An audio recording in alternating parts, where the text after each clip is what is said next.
Scene start होता है उसी कैनियन से जहां जीयू और टोमाहॉक स्नेक आमने सामने थे। एक पेड़ का सबसे बड़ा दुश्मन एक्स मतलब कुल्हाड़ी होता है और इस टोमाहॉक स्नेक के सर और पूंछ पे एक्स जैसे ब्लेड लगे हुए थे। उसी ब्लेड्स को यूज करके टोमाहॉक स्नेक्स ट्रीज को इजीली चॉप कर सकता था और वो करता भी है। टोमाहॉक स्नेक की एक ही अटैक से जीयू के 26 ब्रांचेस टूट जाते हैं। स्नेक उन कटे हुए ब्रांचेस को खा के जीयू के स्पिरिचुअल एनर्जी को टेस्ट कर लेता है। जीयू टोमाहॉक स्नेक के लिए स्पिरिचुअल एनर्जी से भरा हुआ एक प्रीमियम पैकेज था। अपने रूट्स को एनहांस करके जीयू टोमाहॉक स्नेक का सामना करता है। उसके एक्स जैसे सर के अटैक को ब्लॉक करता है क्योंकि स्नेक का साइज जायंटिक था और उसके अटैक्स के इम्पैक्ट भी जोरदार था। स्नेक और जीयू दोनों लेवल 9 के थे, पर स्नेक पे अपर हैंड पाने के लिए जीयू इवोल्यूशन पॉइंट को यूज करके अपने रूट्स को एक के बाद एक इवॉल्व करने लगा था। सारे इनहेंस रूट को यूज करके जीयू टोमाहॉक स्नेक को बांध देता है। स्नेक को जकड़ के अपने ड्रिलर जैसे रूट से स्नेक के पेट पे हमला करने लगता है। स्नेक थोड़ा बहुत वुंडेड तो होता है, पर उसका घाव इतना क्रिटिकल नहीं था कि स्नेक वहीं मर सके। टोमाहॉक स्नेक और जीयू अब बराबरी की दुश्मन बन चुके थे, पर जीयू टोमाहॉक स्नेक को अपने एरिया में टोलरेट नहीं करने वाला था। हर एक रूट से, हर एक ब्रांचेस से जीयू स्नेक पे हमला कर करके उसे वहां से भागने पे मजबूर कर देता है। स्नेक तो चला जाता है, पर फोर्सिबली अपने रूट्स को स्ट्रेंथनिंग करने की वजह से जीयू का कोर क्रैक हो जाता है। जीयू को इस हालत में देख उसके पेट्स मतलब फॉल्कन और म्यूटेंट रेड फॉक्स उसके पास चले आते हैं। जीयू अपने पेट्स को दिलासा तो देता है, पर अंदर ही अंदर उसे अच्छी तरह से पता था कि टोमाहॉक स्नेक उसकी स्पिरिचुअल एनर्जी को टेस्ट कर चुका था। भले ही स्नेक अभी के लिए चला गया हो, पर वो वापस जरूर आएगा और उस टाइम जीयू शायद इतना लकी ना हो। उसे अपने आप को ज्यादा स्ट्रॉन्गर बनाना पड़ेगा, उसे अपने आप को इवॉल्व करना पड़ेगा। तभी उसे एक नोटिफिकेशन आता है। 10 इवोल्यूशन पॉइंट यूज करके वो फर्स्ट ऑर्डर में प्रोमोट हो सकता है। यहाँ हमें पता चलता है कि मॉन्स्टर जितना ज्यादा हायर ऑर्डर में होंगे उतना ही ज्यादा स्ट्रॉन्गर होंगे, क्योंकि जीयू श्योर था कि मॉन्स्टर्स उसके ओरा से अट्रैक्ट होकर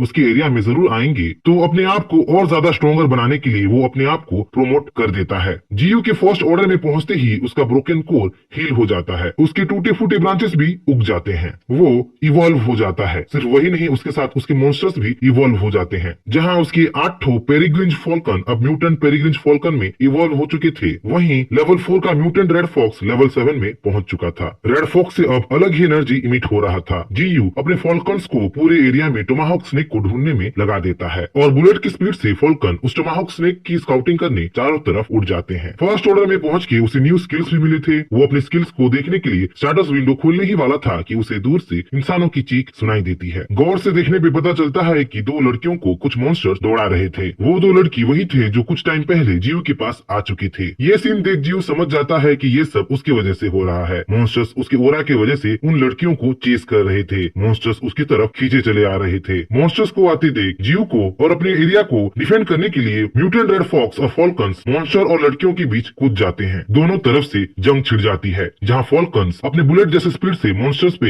हवाई हमले कर रहे थे, वहीं म्यूटेंट रेड फॉक्स अपने क्लॉज और दांतों से एक मॉन्स्टर को वहीं खत्म कर देता है। ये सब देख लड़कियां खुश हो रही होती हैं। लड़कियां सोच रही होती है कि रेड फॉक्स और फॉल्कन्स उनको बचा रहे हैं, पर जैसे ही उनको पीछे से पेड़ बोलते हुए और हिलते हुए दिखता है, वो वहीं बेहोश हो जाते हैं। रेड फॉक्स और फॉल्कन्स को पीछे हटने को बोल जीयू खुद लड़ाई के मैदान पे उतरता है। वो अपने टेंटाकल्स जैसे रूट से सारे मॉन्स्टर्स पे एक साथ हमला कर देता है। कहीं जीयू हिप्पोस को मार के 50 इवोल्यूशन पॉइंट्स पाता है, तो कहीं म्यूटेंट रैट्स को मार के 20 इवोल्यूशन पॉइंट पाता है। कहीं राइनो को मार के 30 इवोल्यूशन पॉइंट पाता है, तो कहीं जिराफ को मार के 20 इवोल्यूशन पॉइंट पाता है। कहीं वाइल्ड बोर को मार के 10 इवोल्यूशन पॉइंट पाता है, तो कहीं म्यूटेंट बोर को मार के 20 इवोल्यूशन पॉइंट पाता है। जीयू के रूट्स अब इतने एजाइल और पावरफुल हो चुके थे कि सुपर फास्ट बैट भी जीयू के रूट्स के सामने टिक नहीं पाता। वो गिने चुने स्ट्रॉन्ग मॉन्स्टर्स को छोड़ सबको मार देता है और इवोल्यूशन पॉइंट पाता है। गिने चुने स्ट्रॉन्ग मॉन्स्टर्स जो जीयू के अटैक को सह लिए थे। मॉन्स्टर्स जैसे कि कुछ वुल्फ्स, एक क्रेन, एक मंकी, एक काव और एक हनीपोट पैजर। क्योंकि ये मॉन्स्टर्स स्ट्रॉन्ग थे और यूजफुल थे, जीयू उन्हें ब्रांचेस से बांध के रखा था। मॉन्स्टर्स से निपटने के बाद जीयू का मेन प्रॉब्लम ये 2 लड़कियां थी। जीयू अगर उन 2 लड़कियों को जाने दिया तो सब लोग उसके बारे में जान जाएंगे, और अगर मार दिया तो विलेजर्स 2 लड़कियों को ढूंढते ढूंढते एक टाइम जीयू के एरिया में पहुंच जाएंगे। विलेजर्स को उसके बारे में पता चल गया तो मिलिट्री वालों को भी पता चल जाएगा और मिलिट्री वाले उसको टेस्ट सब्जेक्ट बनाने के लिए लैब में ले जाएंगे। उसे एक्सपेरिमेंट्स करेंगे या किसी बोटानिकल गार्डन में कांच के अंदर सजा के रख देंगे। इन सब सिचुएशन से बचने के लिए जीयू कुछ और करने की सोचता है, कुछ ऐसा जिससे किसी का नुकसान ना हो।